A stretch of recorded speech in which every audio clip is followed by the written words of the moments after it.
बिस्मिल्लाहिर्रहमानिर्रहीम। अस्सलाम वालेकुम फ्रेंड्स, कैसे हैं आप सब। उम्मीद है आप सब लोग खैरियत से होंगे। प्यारे दोस्तों, ये आज हमारे पास ये पार्सल भेजा है रावलपिंडी से। हमारे एक सब्सक्राइबर हैं बिलाल भाई, उन्होंने ये पार्सल भेजा है। तो उनके पास एक इन्वर्टर में प्रॉब्लम आ रहा था और एक इन्वर्टर का जो सिस्टम कार्ड है वो ख़राब था। उन्होंने व्हाट्सएप पे मेरे से रब्ता किया है और ये इन्होंने भिजवाया है।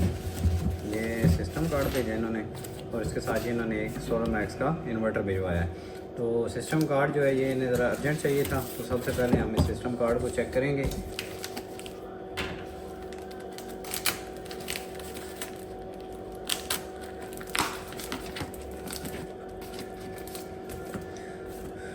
ये जनाब सिस्टम कार्ड है और ये देखें जी, ये है PV 7200 PV 5200 मॉडल में इस्तेमाल होने वाला सिस्टम कार्ड। तो इससे हम चेक करते हैं जी। इसमें बिलाल भाई के बकौल जो मसला आ रहा था कि ये सिस्टम कार्ड लगाते हैं तो इनका जो इन्वर्टर है वो जो बस वोल्टेज साफ स्टार्टर वाली सप्लाई है उसका डायोड जला देता है। तो हम इसे चेक करेंगे कि इसमें क्या प्रॉब्लम आ रहा है। प्यारे दोस्तों, सिस्टम कार्ड मैंने ओपन करके रख लिया है और सबसे पहले हम इसको फिज़िकली देखेंगे कि इसमें कोई रेजिस्टेंस वगैरह या कोई PF इसमें कोई डैमेज ना नज़र आ रहा हो। क्योंकि रिपेयरिंग का बुनियादी असूल यही है कि जब भी आपके पास कोई चीज़ ठीक होने के लिए आए तो उसके ऊपर जो कंपोनेंट्स लगेंगे उनको आपने फिज़िकली लाजमी चेक करना है कि फिज़िकली कोई चीज़ आपको डैमेज ड्राई सोल्ड या इस तरह से नज़र ना आ रही हो। तो इस सिस्टम कार्ड में मुझे कोई इस तरह की बज़ाहिर चीज़ ख़राब नज़र नहीं आ रही। अब इसे हम चेक करेंगे और इसे चेक इस तरीके से करना है ताकि इससे हम कोई चीज़ अपनी ख़राब भी ना करें। जैसे कि भाई ने मुझे इस बारे में ये बताया है कि ये सिस्टम कार्ड जब वो इन्वर्टर में लगाते हैं तो उनका इन्वर्टर 08 का फॉल्ट देता है और उसके बाद उसकी जो बस वोल्टेज की सप्लाई है उसका डायोड जला देता है। तो इन चीज़ों से ये ज़ाहिर होता है कि ये जो सिस्टम कार्ड है इसका जो सेक्शन हमारे MPPT को ऑपरेट करता है, यानी इस जैक के थ्रू जो पल्स वगैरह MPPT में जा रही होती है उसमें कोई प्रॉब्लम है। बहरहाल उसके लिए सबसे पहले तो हमारे पास इन्वर्टर होना ज़रूरी है। मेरे पास PV 7200 या PV 5200 तो नहीं पड़ा हुआ, ये एक इन्वर्टर मेरे पास पुराना पड़ा हुआ है बोर्ड, इसी के ऊपर फिलहाल हम अपनी टेस्टिंग वगैरह करेंगे। अच्छा, इस बोर्ड में ना मेरे पास IGBT नहीं लगे हुए, इसी तरह पुराना पड़ा हुआ था और इसमें जो FETs हैं वो भी इंस्टॉल नहीं है। ये देखें, FET भी इसमें कोई नहीं है और इसका जो चार्जिंग सेक्शन है उसका IGBT भी नहीं है, सिर्फ इन्वर्टर सेक्शन के IGBT लगे हुए हैं।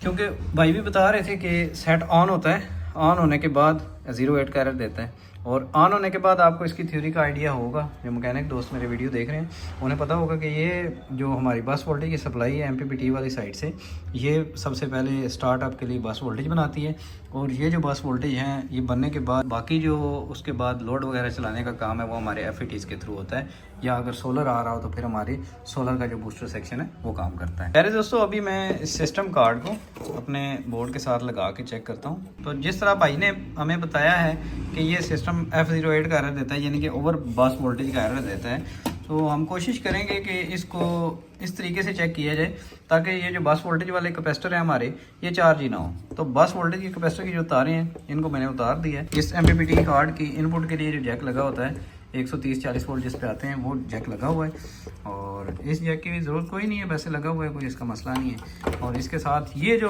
है ना, ये काफ़ी इंपॉर्टेंट जैक है। इस फॉल्ट को ट्रेस करते हुए हमने इस जैक को लाजमी लगाना है, ठीक है, क्योंकि इस जैक के थ्रू ही जो हमारा MPPT है वो सेंस भी करेगा। हमारा जो सिग्नल है वो भी इसी जैक के थ्रू MPPT कार्ड में सिस्टम कार्ड के साथ कम्युनिकेट करता है। पहले दोस्तों, सेट को ऑन करने से पहले MPPT कार्ड को थोड़ा सा समझ लेते हैं और ये कैसे काम करता है। तो सबसे पहले इस MPPT कार्ड में, जैसे कि मैंने आपको पहले भी जिक्र किया है कि ये जो सप्लाई है इसका काम है बस वोल्टेज का स्टार्टअप बनाना, यानी कि स्टार्ट में जो बस वोल्टेज बनते हैं वो हमारे इस सप्लाई के थ्रू बनते हैं। अब वो कैसे बनते हैं और ये सप्लाई क्या चलती रहती है या बंद हो जाती है, ये सारा प्रोसेस किस तरह से होता है, ये हमारा सारा कुछ कंट्रोल हो रहा होता है इस जैक के थ्रू।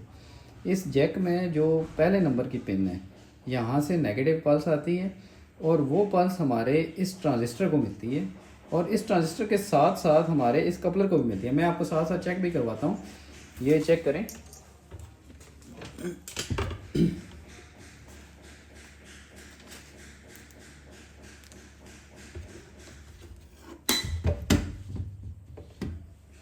ये मीटर की स्क्रीन तो आपको नज़र नहीं आ रही होगी, लेकिन बीप आपको आवाज़ आ रही होगी बीप की।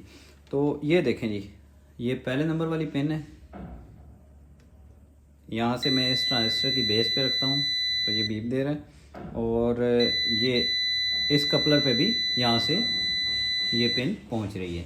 तो ये जो पहले नंबर का सिग्नल है या यहाँ से जो पल्स है, ये हमारे इस ट्रांजिस्टर को भी मिलती है और इस कपलर को भी मिलती है। अब इस कपलर ने क्या करना होता है, इस कपलर की जो 3 और 4 नंबर पिन है, ये देखें, इसकी जो 3 नंबर पिन है ये हमारी ग्राउंड के साथ है, और इसकी जो 4 नंबर पिन है वो UC3845 IC की वोल्टेज फीडबैक के साथ है।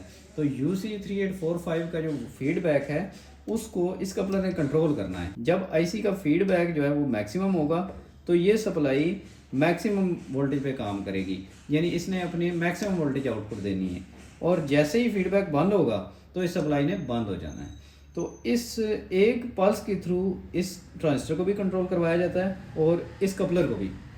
अब इस ट्रांजिस्टर को क्यों कंट्रोल करवाया गया है, क्योंकि इसी ट्रांजिस्टर से, इस ट्रांजिस्टर की जो 3 नंबर पिन है, यहाँ से हमारी जो रिले है वो रिले कंट्रोल हो रही है। इस MPPT बोर्ड के अंदर लगी हुई जो रिले है, उस रिले की कॉइल पे जो वोल्टेज है वो भी इसी ट्रांजिस्टर से जाएंगे, और इसी ट्रांजिस्टर की जो बेस है वो बेस हमारे इस कपलर के साथ भी जुड़ी हुई है। यानी कि उस बेस पे जो पल्स आएगी वो कपलर पे भी जाएगी और वही पल्स हमारे इस ट्रांजिस्टर को भी ऑन ऑफ करेगी। अब होगा क्या, जैसे ही हम सेट को ऑन करेंगे तो आपने देखा होगा कि एक हल्की सी टिक की आवाज़ आती है, तो वो रिले ऑन होती है। उस रिले के साथ साथ ये कपलर भी ऑन हो जाता है, और ये कपलर जैसे ही ऑन होता है हमारी ये सप्लाई ऑन हो जाती है। अब दोबारा से इसी तरह आवाज़ आती है टिक की, तो उसमें क्या होता है कि ये रिले हमारी ऑफ होती है और हमारा कपलर ऑफ होता है, यानी ये सप्लाई हमारी वर्किंग बंद कर देती है। उसके बाद जो हमारे FETs हैं उनका काम शुरू हो जाता है। तो इसमें हम अभी सबसे पहले इसको ऑन करके देखेंगे कि क्या ये जो पल्स है इस सप्लाई को ऑन करने वाली, ये प्रॉपर आ रही है, कहीं ये पल्स ज़्यादा तो नहीं आ रही, या इसमें किसी तरह का कोई मसला अगर आ रहा है तो वो क्या है। तो ये सिस्टम कार्ड मैंने इस बोर्ड के साथ लगा दिया है, ये मैं आपको दिखाता हूँ। ये चेक करें, ये सिस्टम कार्ड इस बोर्ड के साथ लग गया है, और इसको अभी हम ऑन करके इसकी पल्स आपको चेक करवाएंगे। दोस्तों मैं इन्वर्टर को ऑन करने लगा हूँ। इस कपलर की जो 1 नंबर 2 नंबर पिन है, यहाँ पे मैंने मीटर की प्रॉब्स रख दी हैं, और अभी मैं सेट को ऑन करूँगा। ये देखिए, अच्छा जैसे ही मैंने सेट को ऑन किया है, इसके जो कपलर के वोल्टेज हैं वो आ गए हैं। ये मैं आपको दोबारा से चेक करवाता हूँ। ये देखें, ये जैसे ही मैं इसको बटन से ऑन कर रहा हूँ तो साथ ही मेरा जो कपलर है ये ऑन हो जाता है। ये ऑफ नहीं होता। ऑफ इस वजह से नहीं होता क्योंकि मैंने आगे इसके जो बस वोल्टेज वाला जैक है वो मैंने उतारा हुआ है, ताकि कोई चीज़ ख़राब ना हो, डैमेज होने से बचे। लेकिन इसमें मसला क्या आ रहा है, एक दफ़ा फिर हम इसको ऑन करते हैं। ये देखें, जैसे ही बीप की आवाज़ आएगी इसके साथ ही इसके वोल्टेज जो है ये ऑन हो गए हैं। इसको थोड़ी कम रेंज में रख के आपको मैं चेक करवाता हूँ। ये चेक करें जी, जैसे ही बीप की आवाज़ आती है, ये देखें, इसके साथ ही इस कपलर के जो वोल्टेज हैं वो ऑन हो जाते हैं और ये ऑफ नहीं होते। इसका मतलब है कि इस कपलर पे जो बाइसिंग आ रही है या इस कपलर पे जो पल्स आ रही है वो डायरेक्ट आ रही है, वो कहीं से कंट्रोल नहीं हो रही। होना ये चाहिए कि सबसे पहले बीप की आवाज़ आती है, बीप की आवाज़ आने के 1 या 2 सेकंड के बाद हमारी जो रिले है वो ऑन होती है। रिले ने ऑन तब होना है जब ये वाली पल्स ऑन होगी। तो यहाँ से ये पल्स डायरेक्ट मिल रही है इसको। जैसे ही हम सेट का बटन ऑन करते हैं, सिस्टम को वोल्टेज मिलते हैं, तो क्या होता है कि जो कपलर है उसकी जो पल्स है या उसकी जो वोल्टेज आते हैं उसको ऑन करवाने के लिए वो डायरेक्ट आ जाते हैं। ये यहाँ से सबसे पहली ख़राबी है।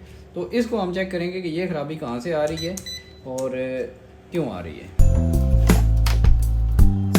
प्यारे दोस्तों, इसका सिस्टम कार्ड मैंने उतार लिया है, कम्युनिकेशन जैक इसके साथ लगा के चेक करवाता हूँ। ये कम्युनिकेशन जैक मैंने इसके साथ लगा दिया है। तो अभी हम ट्रेस करते हैं कि जो 1 नंबर वाली पेन है ना हमारी, वो कहाँ पे जा रही है।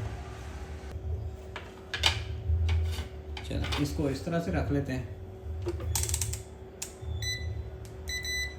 और ये जो पल्स वाली पिन मैंने आपको बताई है पहले नंबर वाली, इसको हम चेक करेंगे कि ये सिस्टम की जो कम्युनिकेशन केबल है उसकी कौन सी पिन पे आती है।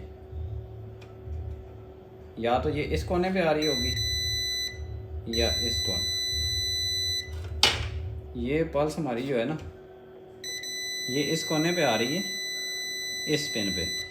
और ये देखें, ये जो तार है इसका लिंक दोनों साइडों पे बोल रहा है। तो इसको हम चेक करते हैं, दोनों आपस में शॉर्ट होंगी। ये देखें, ये जो हमारी पल्स है ना, सिस्टम कार्ड में के थ्रू जो पल्स हमारे MPPT को जाती है, ये पल्स हमारी बेसिकली इस IC से निकल रही होती है। ये देखें, ये ULN 2003 IC है, ठीक है। इसकी 14 नंबर पिन से ये पल्स निकलती है। इस IC को भी अगर हम ग्राउंड के साथ देखें तो ये शॉर्टेज दे रहा है। तो सबसे पहले हम इस IC को उतारेंगे और उतारने के बाद चेक करेंगे कि हमारी शॉर्टेज दूर हुई है या नहीं हुई।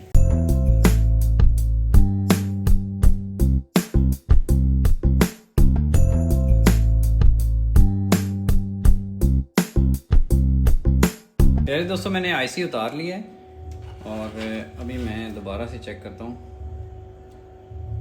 ये देखें जी, अब मैं दोबारा आपको चेक करवाता हूँ। ये जो पहले और आखिरी नंबर की पिन शॉर्ट शो हो रही थी, ये अभी हमें शॉर्ट शो नहीं हो रही है।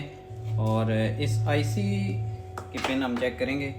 ये IC की पिन नंबर 8 जो है ये ग्राउंड की होती है, और इसकी जो पिन नंबर 14 है वो शॉर्ट शो हो रही थी और वहाँ से आउटपुट में दिया। अभी हम इस IC को चेक करेंगे। ये देखें जी, ये पिन नंबर 14 है और ये ग्राउंड। ये जो इसकी पिन नंबर 14 है ये ग्राउंड के साथ शॉर्ट हो चुकी थी और इस शॉर्टेज ने जो है ये सारा काम ख़राब किया हुआ था। अभी हम इसकी जगह पे नया IC इंस्टॉल करेंगे और फिर आपको चेक करवाते हैं।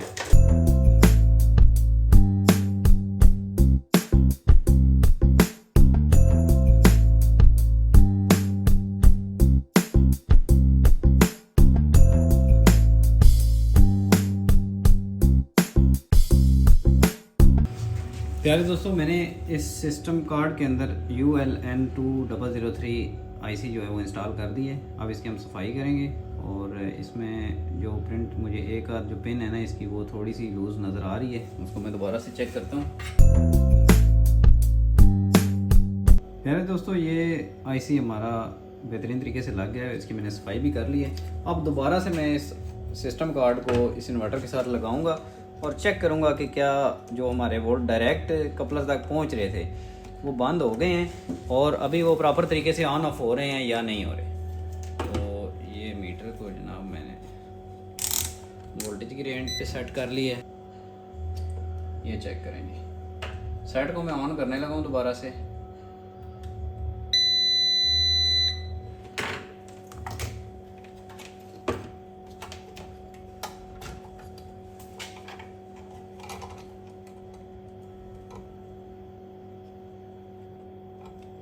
कम्युनिकेशन केबल हमने इसकी अभी नहीं लगाई थी, तो ये कम्युनिकेशन केबल इसके साथ मैंने लगा दी है।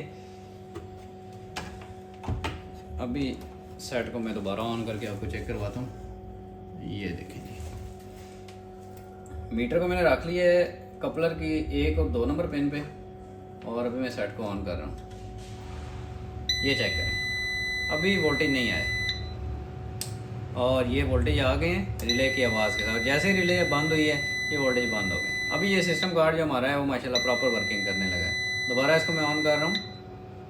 ये चेक करें, रिले की आवाज़ आई है, वोल्टेज आ गए हैं और रिले बंद हुई है, वोल्टेज ऑफ हो गया। दोस्तों, एक दफ़ा दोबारा से मैं ये आपके सामने इसका फॉल्ट जो है ना ये आपको क्लियर करके बता देता हूँ कि इस सेट में हमारे होता क्या है कि ये जो कम्युनिकेशन जैक है इसके थ्रू यहाँ से सिग्नल आउट भी हो रहा होता है और यहाँ से सिग्नल इन भी हो रहा होता है। तो इसकी जो 1 नंबर पिन है, इस पिन से हमारे इस ट्रांजिस्टर को सिग्नल मिलता है और ये ट्रांजिस्टर हमारे रिले को ऑन ऑफ करवाता है। यही वाला सिग्नल हमारे कपलर को जाता है। तो ये इस साइड में ये हुआ था कि ये जो सिग्नल था ये ग्राउंड के साथ शॉर्ट हो चुका था। तो ये सिग्नल बेसिकली हमारा ये जो IC है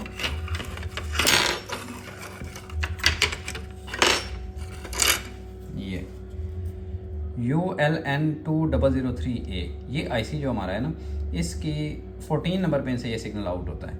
इस पिन से ये सिग्नल आउट होके हमारे MPPT कार्ड को जाता है। तो ये जो पिन थी, ये पिन हमारे पुराने IC की इस ग्राउंड पिन के साथ शॉर्ट थी। इस IC की जो 8 नंबर पिन है ना ग्राउंड, उस ग्राउंड के साथ ये 14 नंबर पिन इसकी शॉर्ट हो रही थी और इस शॉर्टेज की वजह से मसला क्या बन रहा था कि ग्राउंड जो है वो डायरेक्ट मिल जाती थी हमारा जो कपलर है और हमारा ये वाला जो ट्रांजिस्टर है इसको, और पॉजिटिव सप्लाई जो है वो ऑलरेडी डायरेक्ट इस रेजिस्टेंस के थ्रू इस कपलर तक पहुंच रही होती है। तो क्या होता है, जैसे ही सेट हमारा बीप की साउंड देके ऑन होता है, उस टाइम पे इस कपलर को ऑन नहीं होना चाहिए, बल्कि 1 या 2 सेकंड के बाद ये कपलर ऑन होता है, और फिर उसके बाद बस वोल्टेज वाले कैपेसिटर को चार्ज करवाने के बाद बंद भी होता है। लेकिन क्या हो रहा था कि ये डायरेक्ट होने की वजह से, ग्राउंड के साथ शॉर्ट होने की वजह से डायरेक्ट पल्स इस ट्रांजिस्टर को भी मिल रही थी और इस कपलर को भी, और उससे हमारे जो बस वोल्टेज थे वो ओवर बन रहे थे, ये सप्लाई बंद नहीं होती थी, ये डायोड शॉर्ट हो जाता था और हमारा जो सेट है वो F08 के एरर में चला जाता था। तो ये इस सेट का कार्ड तो नहीं है, किसी और सेट का कार्ड था, एक दोस्त ने मेरे पास भिजवाया था रिपेयरिंग के लिए। तो मेरे पास ये पुराना एक सेट पड़ा हुआ था, मैंने इसके साथ लगा के इसको वेरीफाई कर लिया।